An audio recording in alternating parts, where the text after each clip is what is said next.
jiru kan. Bakka bu'aas achi keessaa hin qabnu, hin gaafatamnes, hin mari'atamnes.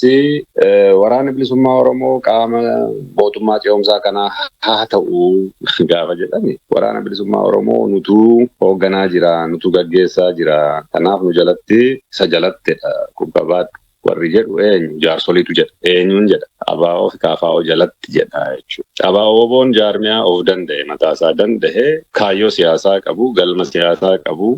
Impaarettiin yookiin Itoophiyaan akkaataatti Oromoo kana qabaa jirtu kuni dogoggora. Sun immoo ka galma gahu yoo humnaan dhiibame malee nagaadhaan hin dhufu jedhee amanuu jechuudha. Warri kun immoo nagaadhaan deemneetidha waa galmaan geenyaa jedhanii waraana kana dura gartee qabaachaa turan.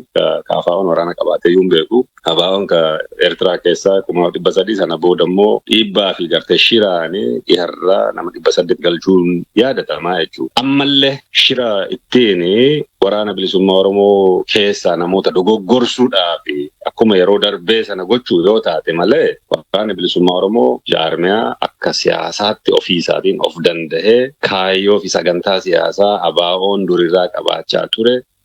2017 maxxanfate ABO'n gaafa Eertiraarraa Finfinnee galu sana dhiisee hambiraa tolfate jechuudha. Sana qabatee deemuu jira jechuudha. Kanaaf jaarmiyaa of danda'e tokko na jalatti dhufee waardiyaanaaf haa ta'u jechuun suni arrabsoo jechuudha. Isaanummaanuu waraana bilisummaa Oromoo of danda'ee mootummaa kana falmaa jiru. Warruma bajeta isaanii fi kenne sana lolaa jiru. Nu jalatti haa hoogganamu jechuun amma ofii wallaaluu natti fakkaata jechuudha. Paartiin karaa nagaatiin falmee aangoo siyaasaa qabadha jedhu waraanni kun na jalatti haa galu jedhee fudhachuun maal jechuudha. Wal hin dha'u